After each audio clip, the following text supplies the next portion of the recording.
Welcome to Prep Pass. Here are 30 real ServSafe cooking and holding temperatures practice questions with answers for 2026. Read each question, then try to answer before the 5-second timer runs out. For the full free practice test, just search preppass.org. Let's begin. Question 1. A line cook at a taqueria leaves a pan of cooked carnitas on the counter at room temperature during a slow afternoon. Which range describes the temperature danger zone where bacteria grow most rapidly? A. 70 degrees Fahrenheit to 125 degrees Fahrenheit. B. 41 degrees Fahrenheit to 135 degrees Fahrenheit. C. 32 degrees Fahrenheit to 100 degrees Fahrenheit. D. 50 degrees Fahrenheit to 150 degrees Fahrenheit.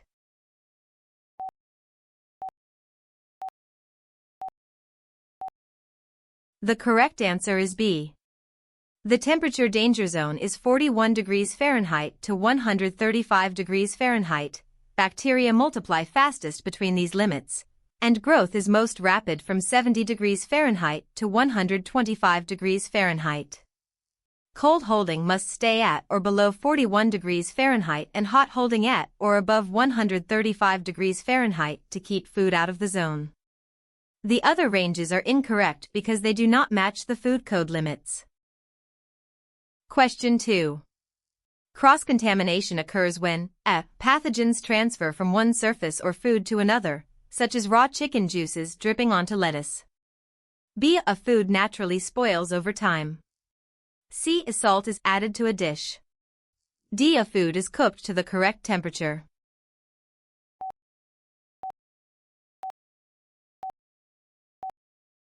The correct answer is A. Cross-contamination is the transfer of pathogens from one food or surface to another, such as raw poultry juices dripping onto ready-to-eat produce or using the same unwashed cutting board. Storing raw meats below ready-to-eat foods and using separate equipment prevent it. Natural spoilage, seasoning, and proper cooking are not cross-contamination. Question 3.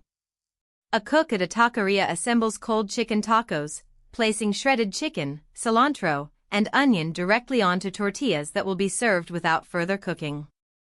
How should the cook handle this ready-to-eat food? A. With clean bare hands, as long as they washed recently. B. By first dipping bare hands in sanitizer.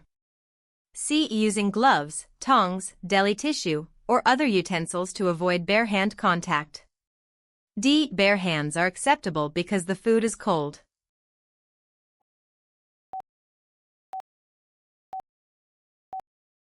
The correct answer is C. Food handlers may not touch ready-to-eat food with their bare hands. They must use suitable utensils such as single-use gloves, tongs, spatulas, or deli tissue.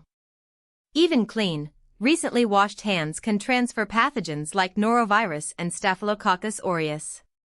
Sanitizer does not replace this barrier, and the rule applies whether the food is hot or cold. Question 4. A delivery of fresh chicken arrives. At what maximum internal temperature should cold TCS food like raw chicken be received? A. 45 degrees Fahrenheit or below. B. 41 degrees Fahrenheit or below. C. 50 degrees Fahrenheit or below. D. 60 degrees Fahrenheit or below.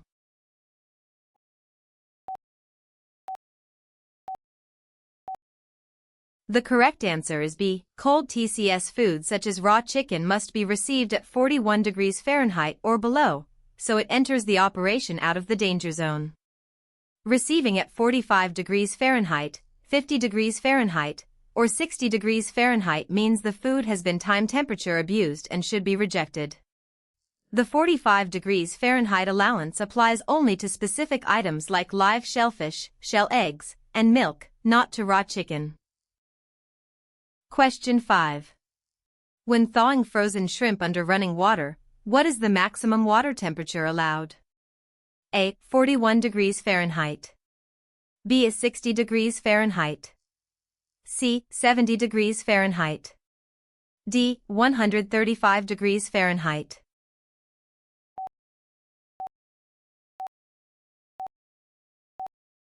The correct answer is C. Running water used for thawing must be drinkable and at 70 degrees Fahrenheit or lower.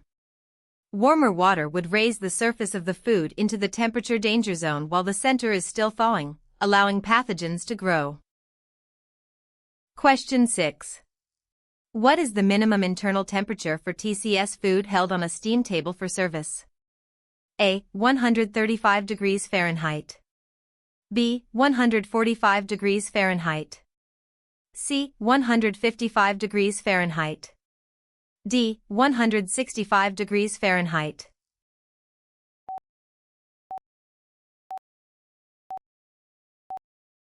The correct answer is A. Hot TCS food must be held at 135 degrees Fahrenheit or higher. Holding above this temperature keeps the food out of the danger zone, where pathogens that survived cooking or were reintroduced could multiply. Question 7. Which of these operations most clearly requires a variance before it may legally begin? A. Packaging fresh tuna using reduced oxygen packaging, ROP, for retail. B. Grilling steaks to order for the dinner rush. C. Holding soup hot at 135 degrees Fahrenheit on a steam table. D. Chilling cooked rice in a shallow pan in the cooler.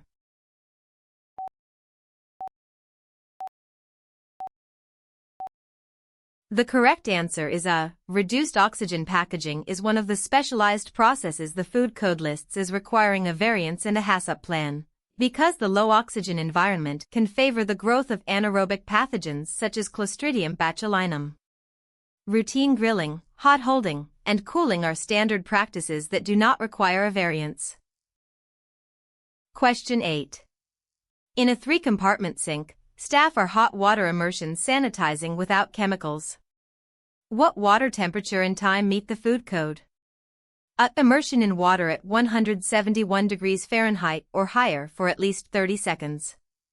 B. Immersion in water at 110 degrees Fahrenheit for 10 seconds. C. Immersion in water at 75 degrees Fahrenheit for 60 seconds. D. Immersion in water at 135 degrees Fahrenheit for 5 seconds.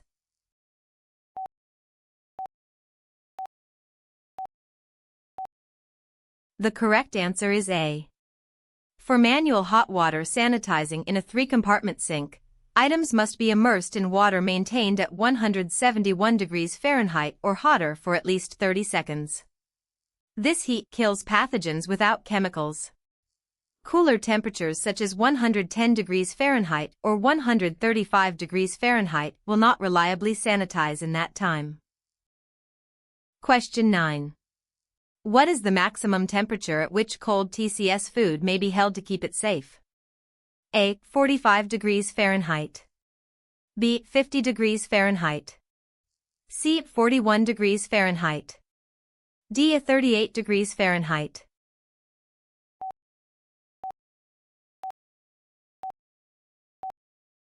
The correct answer is C. Cold TCS, time/temperature control for safety. Food must be held at 41 degrees Fahrenheit or below.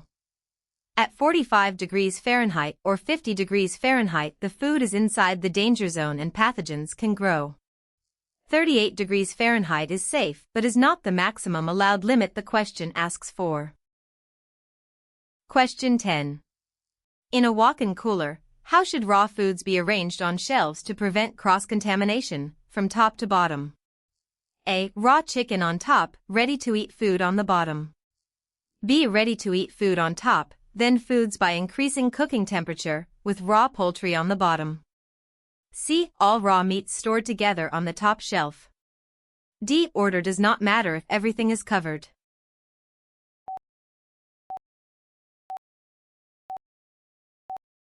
The correct answer is B. Foods should be stored top to bottom in order of increasing required cooking temperature. Ready-to-eat foods on top, then whole seafood/steaks, 145 degrees Fahrenheit, then ground meat, 155 degrees Fahrenheit, with raw poultry, 165 degrees Fahrenheit, on the bottom. This prevents juices from higher temperature raw items from dripping onto foods cooked less or eaten raw. Covering alone does not remove the risk of drips and spills. Question 11. A prep cook finishes cutting raw chicken and is about to start chopping lettuce for salads. What must the cook do first? A. Change aprons only. B. Wash hands, because hands must be washed after handling raw meat and before working with other food. C. Rinse hands with water only. D. Spray hands with sanitizer and continue.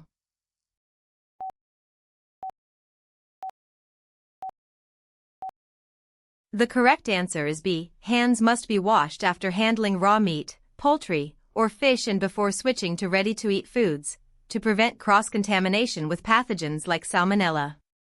A quick water rinse or a spray of sanitizer does not remove the load of pathogens the way soap, warm water, and 20 seconds of scrubbing do. Changing aprons alone does not address contaminated hands. Question 12. Hot TCS food, such as a delivery of hot soup from a commissary, must be received at what minimum temperature? A. 125 degrees Fahrenheit. B. 130 degrees Fahrenheit. C. 135 degrees Fahrenheit or above. D. 110 degrees Fahrenheit.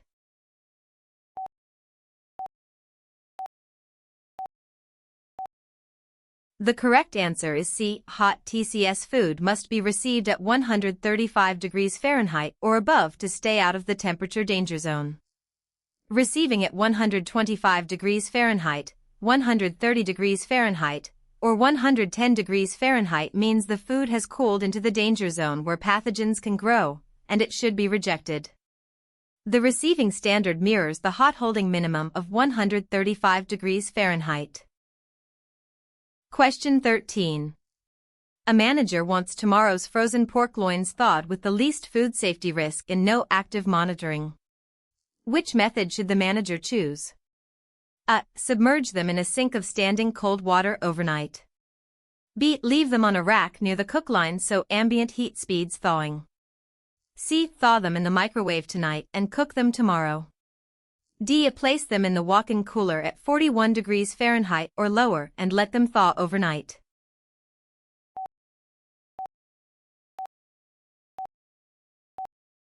The correct answer is D. Thawing under refrigeration at 41 degrees Fahrenheit or lower keeps the food out of the temperature danger zone for the entire process and requires no monitoring, making it the safest method when time allows.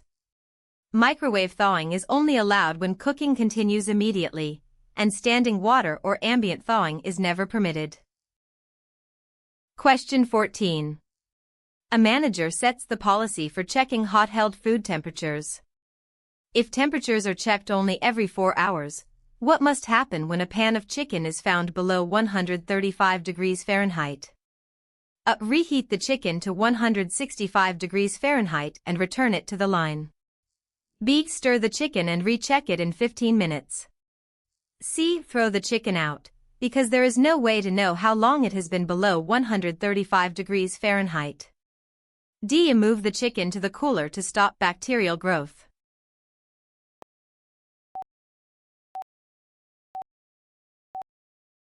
The correct answer is C. With checks every 4 hours, food found out of temperature could have been in the danger zone for up to 4 hours, so it must be discarded. Only a shorter checking interval, such as every 2 hours, leaves time for corrective action like reheating. Question 15. During a HACCP-based cooking step, the critical limit is a final internal temperature of 165 degrees Fahrenheit for poultry. Which HACCP principle covers checking the temperature with a thermometer on every batch? A. Principle 1. Conduct a hazard analysis. B. Principle 2. Determine critical control points. C. Principle 4. Establish monitoring procedures. D. Principle 7. Record keeping and documentation.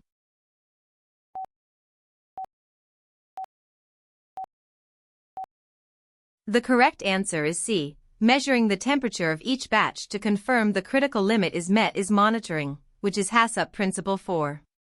Monitoring is the planned sequence of observations or measurements used to assess whether a critical control point is under control. Writing down those readings would fall under Principle 7, record keeping. Question 16. A dishwasher mixes a chlorine sanitizing solution for the third sink. What concentration and conditions are correct? A. 500 ppm chlorine at 40 degrees Fahrenheit. B. 10 ppm chlorine at any temperature. C. 200 ppm chlorine at 120 degrees Fahrenheit. D. 50 to 100 ppm chlorine, water 55 to 100 degrees Fahrenheit, contact time about 7 seconds.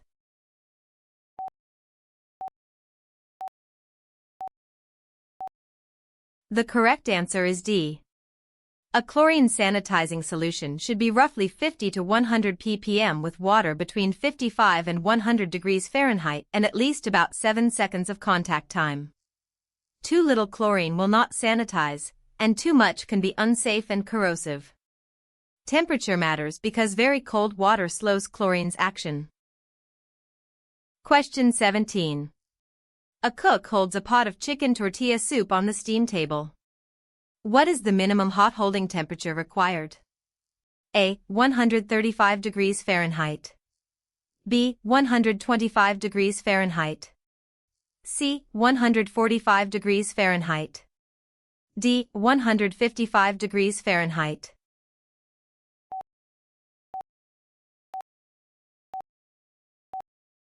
The correct answer is A. Hot TCS food must be held at 135 degrees Fahrenheit or above. 125 degrees Fahrenheit is inside the danger zone and unsafe. 145 degrees Fahrenheit and 155 degrees Fahrenheit are cooking temperatures for certain foods, not the minimum hot holding requirement. Question 18. Allergen cross-contact happens when A. An allergen is transferred from a food containing it to a food that should not contain it, such as using the same fryer oil. B. A food is cooked above 165 degrees Fahrenheit. C. A food is frozen and thawed. D. Two safe foods are mixed together on purpose.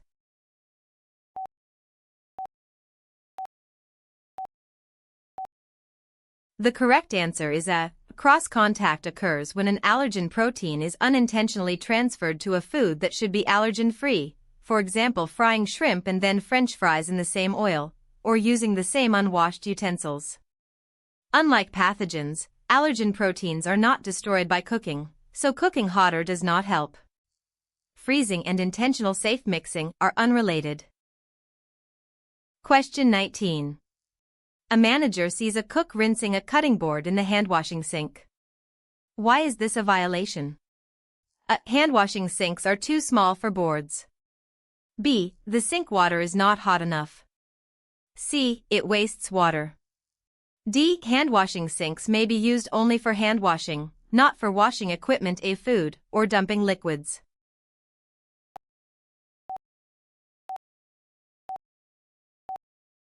The correct answer is D. A hand-washing sink must be used only for washing hands. It may not be used to rinse equipment, prep food, or dump mop water, because doing so can contaminate the sink and discourage proper hand washing. The problem is not the sink size or water temperature. Equipment must be cleaned in a designated warewashing or prep sink instead. Question 20.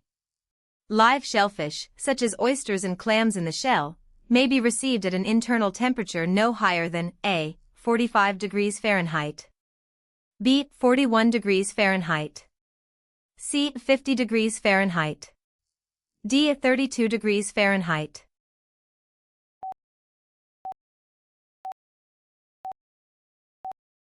The correct answer is A. Live molluscan shellfish may be received at an internal temperature of 45 degrees Fahrenheit or below, a specific allowance recognizing how they are shipped. They must then be cooled appropriately. Requiring 41 degrees Fahrenheit or 32 degrees Fahrenheit is stricter than the code demands for receiving live shellfish, while 50 degrees Fahrenheit is too warm and would be a basis for rejection. Shell stock must also arrive with proper identification tags. Question 21. A line cook thaws a frozen fish fillet in the microwave during a rush. What must happen next? A. The fillet may be returned to the cooler and cooked later that day. B. The fillet must be cooked immediately after thawing, with no delay. C. The fillet must rest at room temperature for 2 minutes before cooking. D. The fillet must be rinsed under running water before cooking.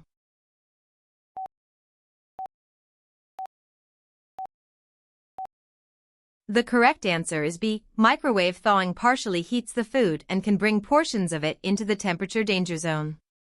For that reason, food thawed in a microwave must move directly into the cooking process without any holding or storage in between. Question 22. Why do many managers require hot holding temperature checks every 2 hours instead of every 4 hours? A. Because the food code prohibits 4-hour intervals. B. Because thermometers lose calibration after 2 hours of use. C. Because 2-hour checks eliminate the need for a final check at closing. D. Because a 2-hour interval leaves time for corrective action, such as reheating to 165 degrees Fahrenheit, instead of having to discard the food.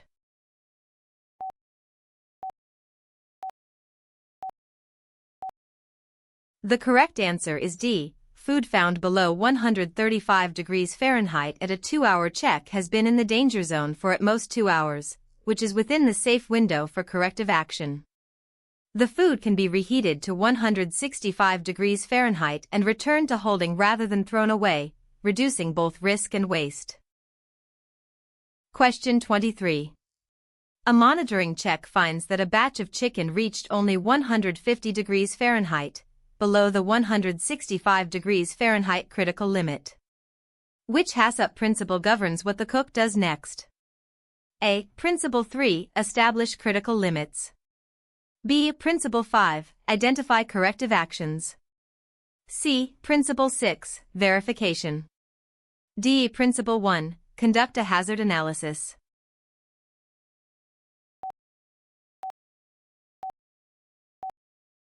The correct answer is B. When monitoring shows a critical limit was not met, the operation follows its pre-planned corrective action, which is HACCP Principle 5. For undercooked chicken, the corrective action is typically to continue cooking until 165 degrees Fahrenheit is reached and to document the deviation. Corrective actions are decided in advance so staff know exactly what to do. Question 24. In a high-temperature dish machine, what final rinse temperature is generally required to sanitize with heat? A. 120 degrees Fahrenheit at the rinse manifold. B. 140 degrees Fahrenheit at the rinse manifold. C. 100 degrees Fahrenheit at the rinse manifold. D. At least 180 degrees Fahrenheit at the manifold, with about 160 degrees Fahrenheit at the dish surface.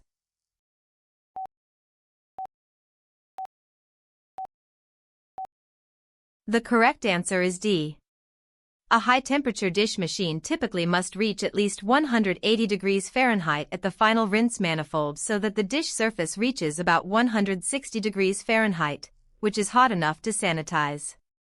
If the rinse is too cool, items are washed but not sanitized.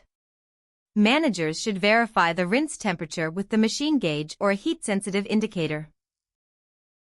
Question 25. A manager reheats a pan of leftover rice and beans that was properly cooled. To what internal temperature must it be reheated, and within what time? A. 145 degrees Fahrenheit within 4 hours.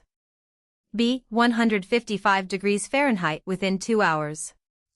C. 135 degrees Fahrenheit within 2 hours. D. 165 degrees Fahrenheit within 2 hours.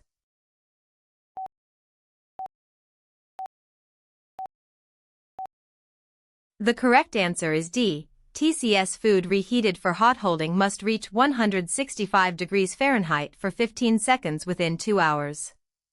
Reaching only 135 degrees Fahrenheit, 145 degrees Fahrenheit, or 155 degrees Fahrenheit would not destroy pathogens that may have grown, and taking longer than 2 hours keeps food in the danger zone too long. Question 26. A guest tells the server they have a severe shellfish allergy. To safely prepare their meal, the kitchen should A. Cook the food to a higher temperature to destroy the allergen. B. Use clean and sanitized equipment, utensils, and surfaces, and prevent contact with shellfish. C. Rinse the shellfish off the plate before serving. D. Serve a smaller portion to reduce the reaction.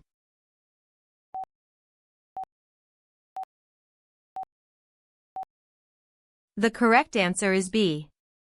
Because allergen proteins are not destroyed by heat, the kitchen must prevent contact entirely by using clean, sanitized equipment and surfaces, washing hands, and often preparing the dish in a separate area. Cooking hotter, rinsing, or serving less does not remove the allergen and can still cause a severe reaction. Question 27. A cook wearing single-use gloves takes out the trash, comes back, and starts plating salads with the same gloves. What is the correct practice? A. Wipe the gloves with a towel and continue. B. Remove the gloves, wash hands, and put on a new pair before returning to food. C. Turn the gloves inside out and reuse them. D. Spray the gloves with sanitizer and continue.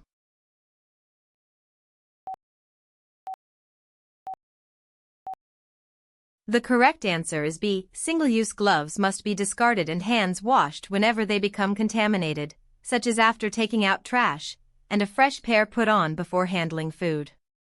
Gloves are single-use only, they cannot be wiped, sanitized, or reused. The hands must be washed between glove changes because the gloves themselves do not replace hand washing. Question 28. Shell eggs must be received in refrigerated equipment that keeps an ambient air temperature of A. 55 degrees Fahrenheit or below. B. 50 degrees Fahrenheit or below. C. 45 degrees Fahrenheit or below. D. 41 degrees Fahrenheit or below only.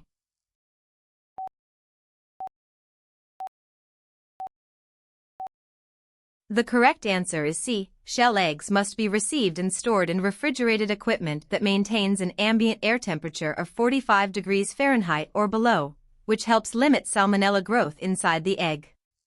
55 degrees Fahrenheit and 50 degrees Fahrenheit are too warm, and while 41 degrees Fahrenheit is also acceptable, the specific code allowance for shell eggs is an ambient 45 degrees Fahrenheit. So stating 41 degrees Fahrenheit as the only limit is incorrect. Eggs should be used promptly after receiving. Question 29. During a morning walkthrough, a manager finds a pan of frozen ground turkey thawing on a dry prep counter at room temperature. What is the primary reason this practice is prohibited? A. The turkey will lose too much moisture and quality. B. The counter surface could be scratched by the frozen product. C. Room temperature thawing takes longer than refrigerated thawing. D. The outer layers of the turkey enter the temperature danger zone and support pathogen growth while the center is still frozen.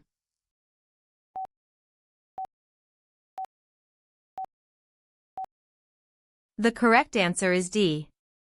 When food thaws at room temperature, its surface can spend hours between 41 degrees Fahrenheit and 135 degrees Fahrenheit even though the core is still frozen. That surface time in the danger zone allows bacteria to multiply, which is why ambient thawing is not one of the 4 approved methods. Question 30. What is the maximum internal temperature allowed for TCS food in cold holding, such as a salad bar pan of diced ham? A. 32 degrees Fahrenheit. B. 41 degrees Fahrenheit. C. 45 degrees Fahrenheit. D. is 70 degrees Fahrenheit.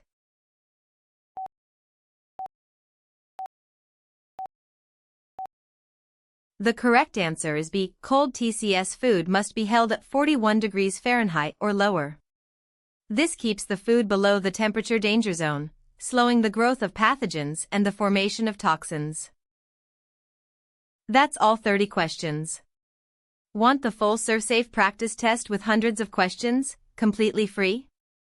Just search preppass.org. Good luck on your exam.